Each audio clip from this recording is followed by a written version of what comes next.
Hello, everyone. This is Deb McBride. Welcome to the Golden Astrologer Podcast. Today is Sunday, October 20th, 2019, and it continues to be an intense time. This is one of those time periods where we can feel the impending Saturn-Pluto, inevitably, and we also are feeling a great amount of discomfort from the inner planets, which are all pretty much pointing to Saturn. The only planet that's not pointing to Saturn right now is Jupiter, thankfully in its own sign.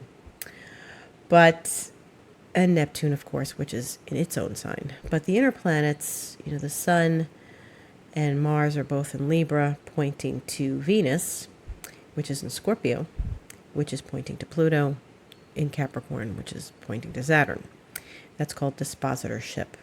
We go by rulership of the sign. Mercury is in Scorpio, also pointing to Pluto, which is then pointing to Saturn. So we are dealing with a lot of Saturnine energy. We're dealing with Saturn in its own sign and rushing to greet Pluto, and the two of them together in January, as I've said 1,000 times. But most importantly, right now, we've got a lot of heavy energy because Mercury's in Scorpio and slowing down. It's in its shadow, and it's going to retrograde on Halloween on the 31st of October. And it's going to stay in Scorpio for a while. So it's going to be in Scorpio all of October and retrograde at 27 Scorpio and stay in Scorpio all of November because it will go direct on the 21st and stay in Scorpio until it reaches Sagittarius on December 9th. So we've got a long Mercury in Scorpio, and Venus is in Scorpio. Venus does not love to be in Scorpio. Mars is in Libra, which is like war and peace. Mars is the planet of war or combat or assertion, and Venus rules Libra. But it is the sign of peace and serenity and peace at any price. So Venus and Mars are in each other's signs, but they are in detriment. Both of them are in detriment. Mercury is not bad in Scorpio. It's not in detriment or fall or anything, but it's definitely sharp. It's a lot of sarcasm. It's a lot of intense thinking, powerful thinking, deep thoughts. And the Sun is in Libra. It's not its favorite sign either because it is exalted in Aries. So here it is. It's in its fall also. But this is an intense time. We're feeling all this heavier energy, this powerful energy, this scorpionic sense of energy. And when we deal with that, we have to start looking into the depths of our being. We have to start looking at the qualities that are not in the light. We have to look into the darkness and shine a light in the darkness. And it is an interesting time because when we get into this time of year, and of course we go into Scorpio in the coming week, which is going to be Wednesday, the Sun will go into Scorpio. Each of these levels of intensity are going to take us down further. And we're also in this time period every year where we are in what is known as the Via Combusta. And this is Latin for the fiery way. And ancient astrologers gave us the Via Combusta. And what's really going on is it's any planet that is between 15 degrees of Libra to 15 degrees of Scorpio is considered in the fiery way. And so ancient astrologers believed that this was not exactly the best position for planets. And some of the planets, including the Sun right now and Venus, which is getting ready to leave, are in the Via Combusta. And Mercury will go back into it, and Mars will go there in a week. So what the via combusta really is it's an intensity. It's a very intense. It's the fire, and so these planets are being thrown into the fire, and essentially, the ancient astrologers saw Libra, the constellation in the sky, next to Scorpio, the constellation in the sky, and they were seeing that this area of the zodiac, where Libra, middle of Libra, sort of extended itself into the nearby constellation of Scorpio and was in the claws of the Scorpion. So these planets that go through this area can be considered in the claws of the Scorpion, or the pincers of the Scorpion. Now, everybody knows what a scorpion looks like, and none of us are unfamiliar with that, but some of us have seen them up close and personal and see that those pincers are very sharp. And I live in Costa Rica, where scorpions are a common thing because of the tropical climate. And while I have not seen a traditional scorpion with the tail, there are a variety of scorpions here, and sometimes I get up in the morning and there's a scorpion in the living room waiting for me. And this particular type of scorpion is a tailless scorpion. It has like a whip thing. It's a tailless whip scorpion, but it has pincers. And you really don't want to be in the pincers of the scorpion. So I usually escort these scorpions out with a dustpan and brush. I spare their lives, but it's probably a good idea to do that. And so when we're thinking about the pincers of the scorpion, we have to think about what that feels like. Being pinched, being snipped, being sniped at. And that is, you don't like being squeezed. We don't like being pinched. So this is an interesting place for the planets to be, especially the sun right now, which is finished with the business with Saturn and the business with Pluto, and is now at 26 Scorpio, and Libra, 26 Libra, and going into Scorpio this Wednesday. And it's right in that via combusta, and it's right in the claws of the Scorpion. So this is the life force sitting in that spot. And so, it doesn't always happen that Venus is in Scorpio at the same time, the sun is going into Scorpio or Mercury is in Scorpio. They can vary, they could be in Sagittarius by now.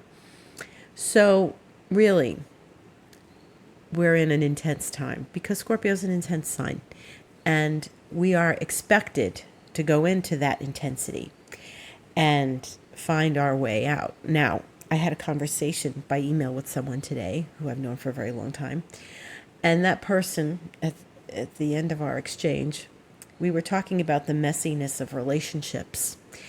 And Venus in Scorpio is certainly, can reveal the messiness of relationships, because Scorpio rules the 8th house, and the 8th house is where we meld with another. So this isn't where we're just casually dating. This is where we're involved.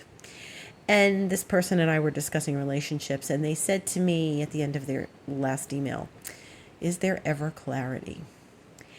And I thought this was a great question, because once you start to meld in that 8th house way, in that scorpionic way, when you connect with someone and your lives merge, makes it a little difficult to see clearly where the boundaries and the lines are.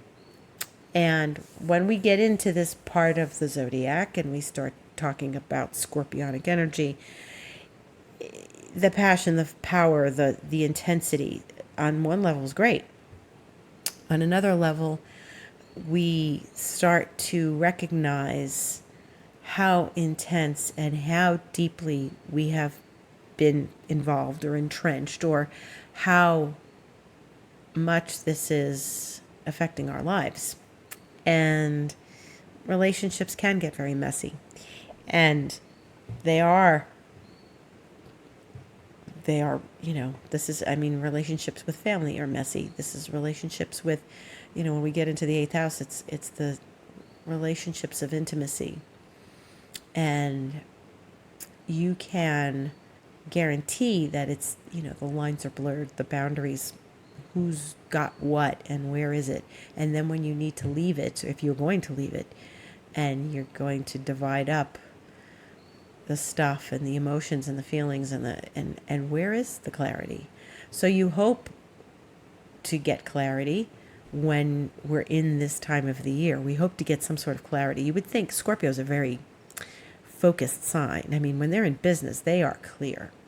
But when we start getting into the messiness of relationships, and that's what Venus and Scorpio is showing us these days, is how the lines are blurred and where is our power, and did we give our power away, and how is it manifesting in our lives. And Mars in Libra, talk about messy, that's really the planet of war. Like I said, the warrior entering the house of serenity and peace. And it's like, what just happened to my serenity and peace? What happened to my sleeping late on Sunday? Now it's like there's this stirring, there's this business, there's this energy that is not familiar.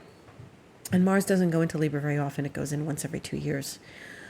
And it really belongs in Aries, the opposite sign of Libra. So we're in a relationship time that is conflicted, confused, lacking clarity, and trying to find clarity. And I did a little video on Instagram today, and I said, we have to go into the darkness, and not bad. It doesn't mean that, it's dark, it's bad.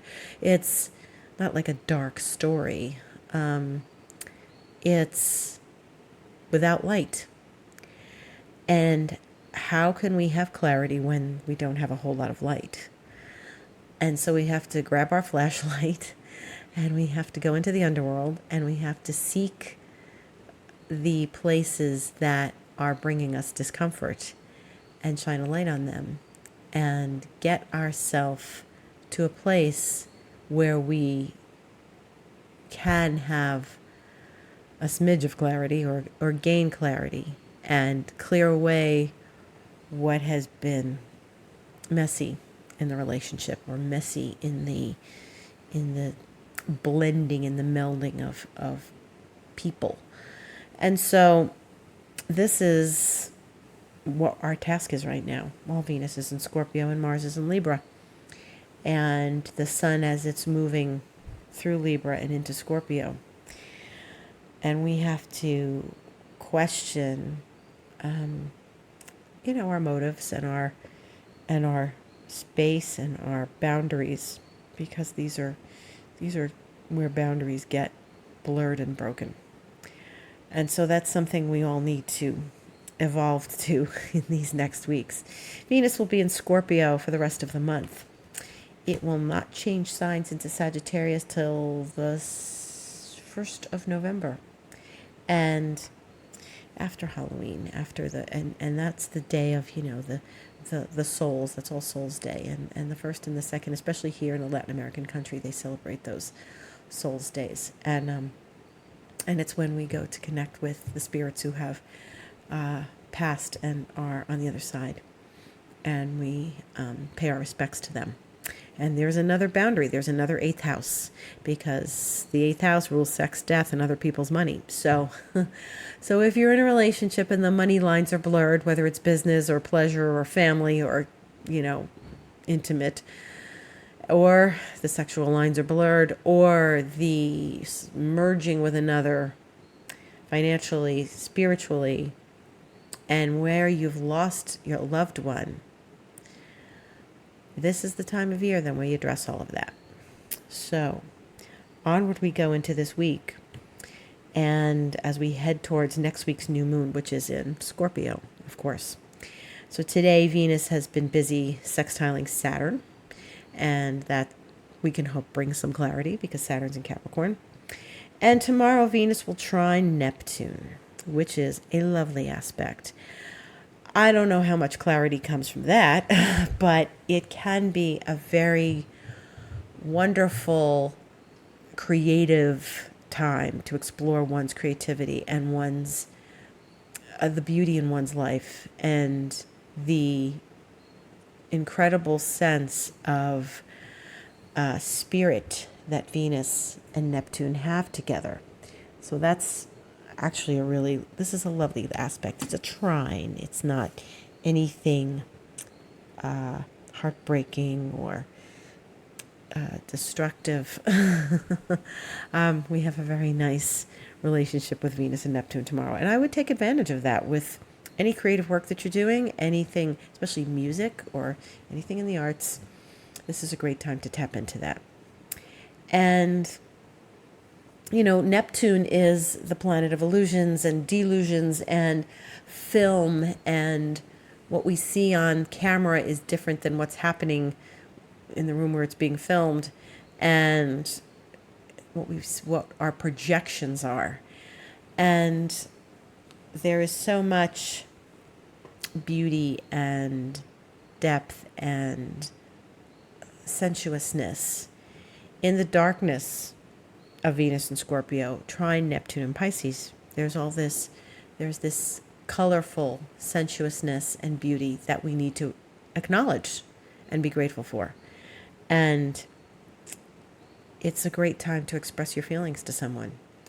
And it's a great time to send up energy, spiritual energy, light a candle for those that you love, if you want to say a prayer for them, or you want to send them good vibes. It's a great time for that. They'll hear you. You'll get your message.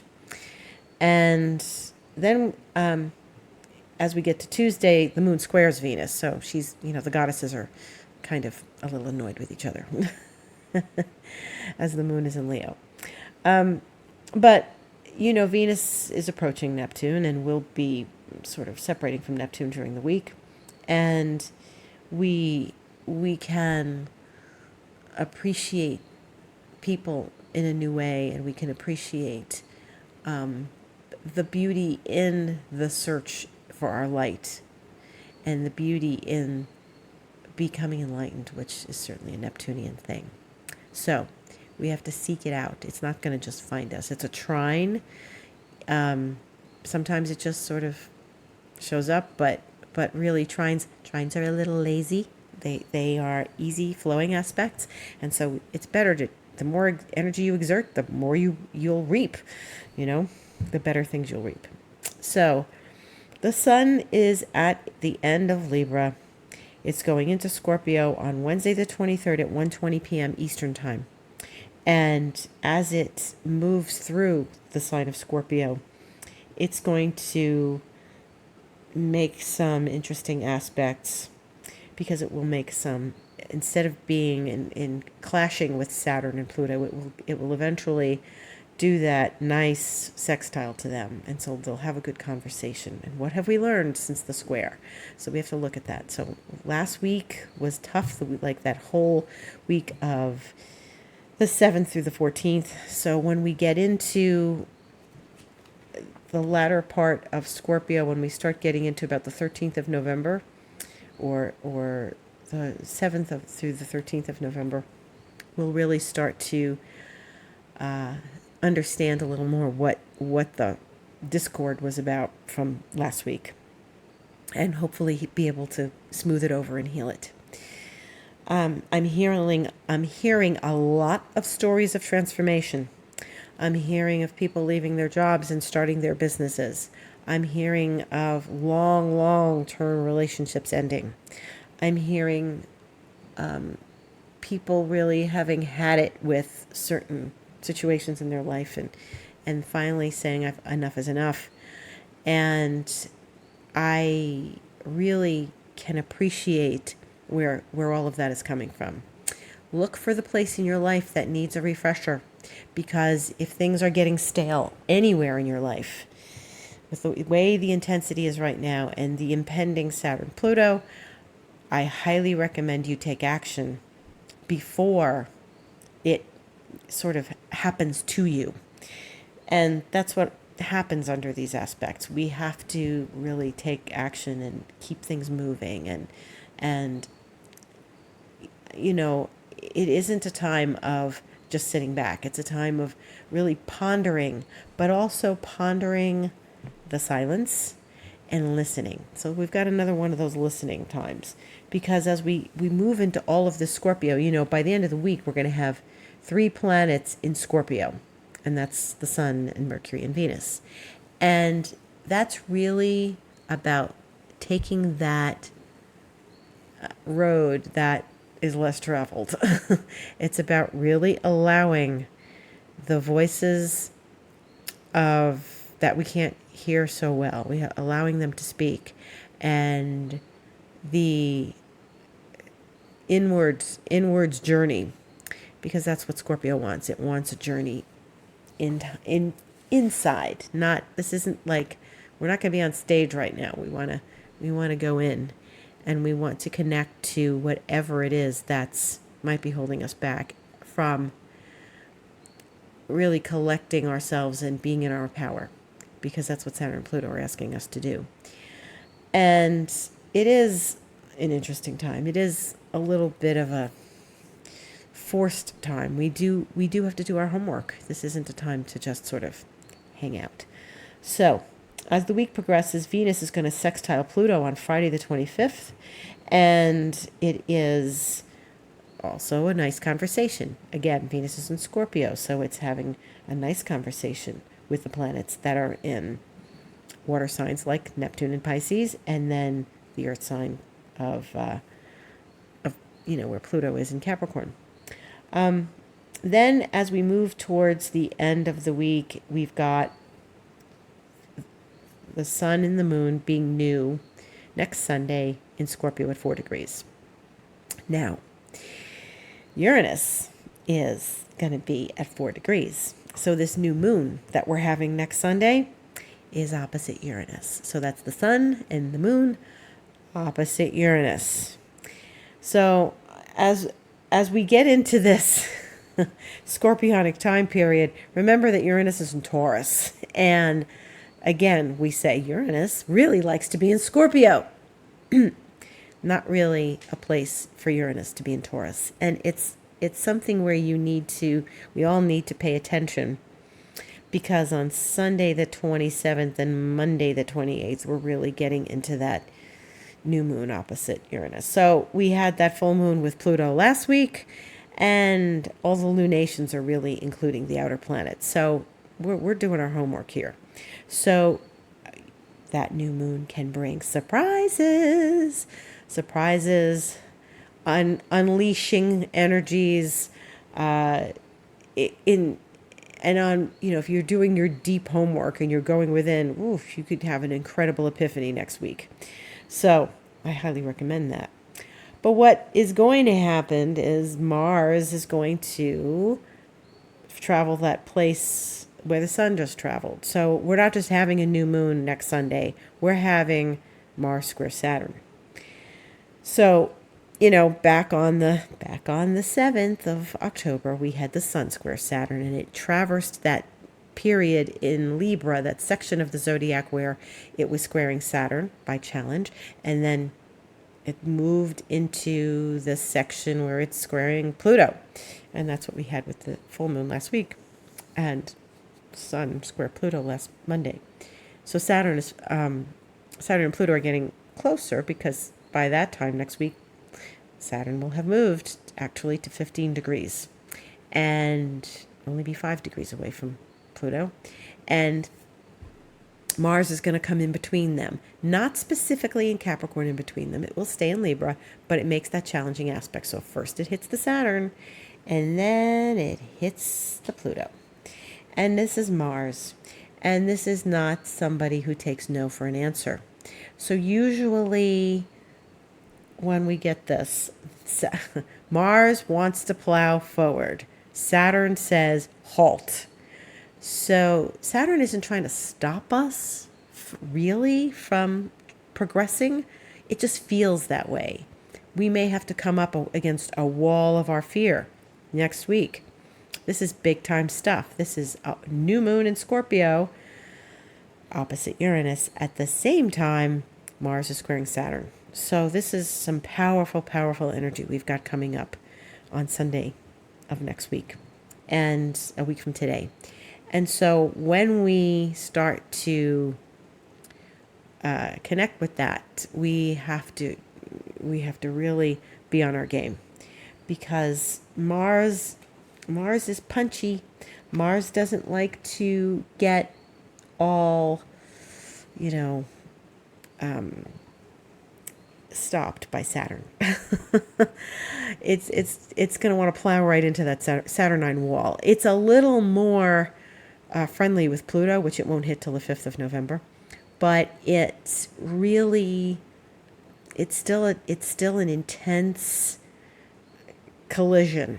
And Mars being automobiles, I would be careful driving and watch your temper, and especially watch your temper when that new moon hits Uranus. So we're in for some extra exciting stuff this week, this coming, as we rev up. Mars is going to be, it's not just that it hits Saturn and that's the day.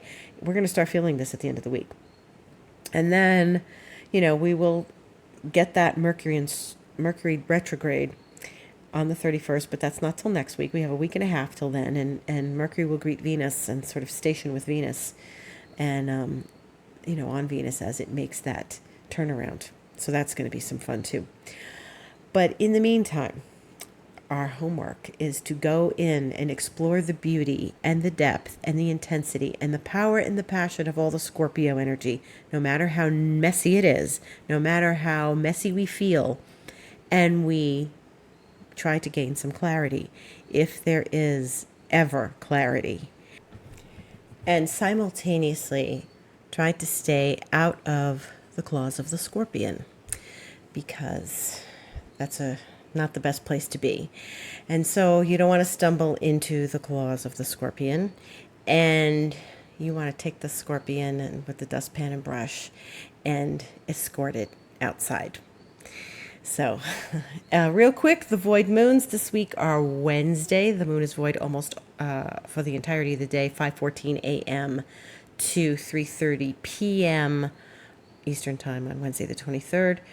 The 25th is another void from 9 a.m. to 4:20 p.m. again Eastern Time. And Sunday, when we have all that wonderful stuff going on the 27th, we get another void moon for 12 hours, 4:22 a.m. to 4:29 p.m.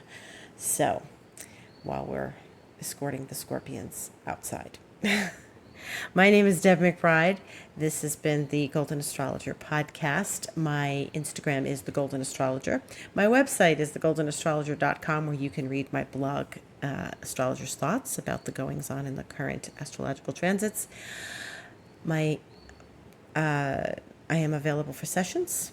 Anytime you would like an astrological session, you just email me, info@thegoldenastrologer.com, and I welcome all suggestions and questions. Thank you very much for listening, and have a lovely week.